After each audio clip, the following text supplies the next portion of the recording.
Welcome back to another edition of FLIR Primed. I'm Grant Coffey. Radiation in your community. Although radiation incidents are very rare, ionizing radiation is around us all the time.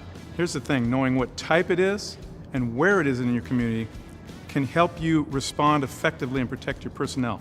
There are 4 classes of basic radiation types. Let's talk about each one. Let's talk about the first category called norm.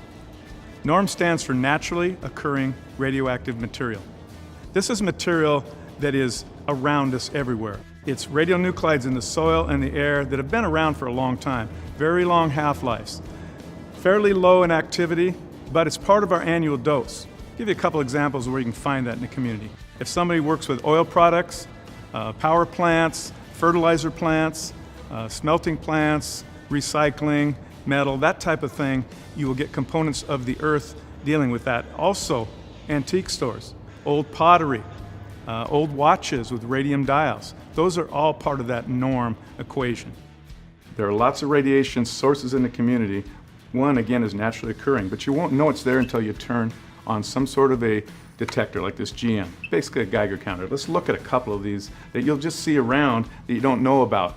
Naturally occurring in the soil, here's a rock, radium or uranium, naturally occurring radiological material, and you can use those types of materials to make antiques. We don't see this around anymore, but clocks that used to have radium dials that would make that paint glow, antique plates called Fiesta ware, uranium oxide coated plates. And again, this is normally occurring, but it's part of our annual dose. One big piece of that is radon gas. You've probably heard about that in the news. This comes from the soil, from radium, and accumulates in a vapor space, and it's hazardous to breathe in quantities that you'll find in some of those spaces, and that's why we have special guidelines and testing kits so you know what's accumulating under your house, especially in very rocky areas. The next class let's talk about is called industrial. These are higher activity sources that you would find out in the community, a little bit stronger of concern also for an RDD, partly because of their availability, their form and location. Some of these sources that you'll see on screen are of concern, and we want to make sure they don't get in the wrong hands, of course. Medical radiation is a class that you'll find obviously in a hospital, in some machines, but also in devices that will be actually inserted into a patient for cancer treatment.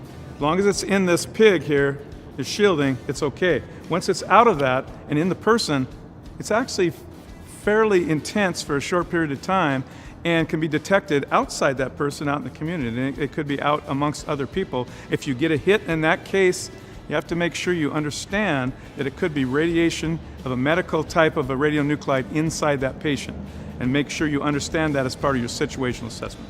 Special nuclear material is the last class. This one's a little bit different than the first 3 in that this deals mostly with plutonium and some isotopes of uranium. Not very common to find these sources. You're looking at power plants, military, and some commercial applications. But the point here is that when you find these sources, our worry is this is different than the first 3 that are components of potential radiological dispersal devices.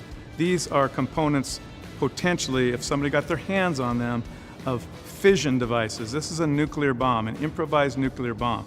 The gamma signatures for this class, special nuclear material, are fairly weak, and so neutrons are also associated with that.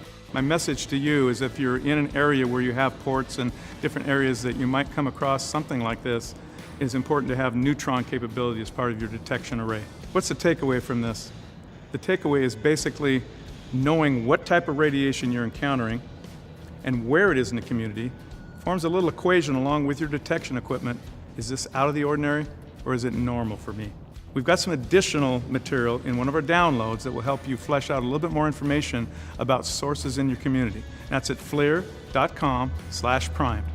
Thanks for watching another edition of FLIR Primed. I'm Grant Coffey.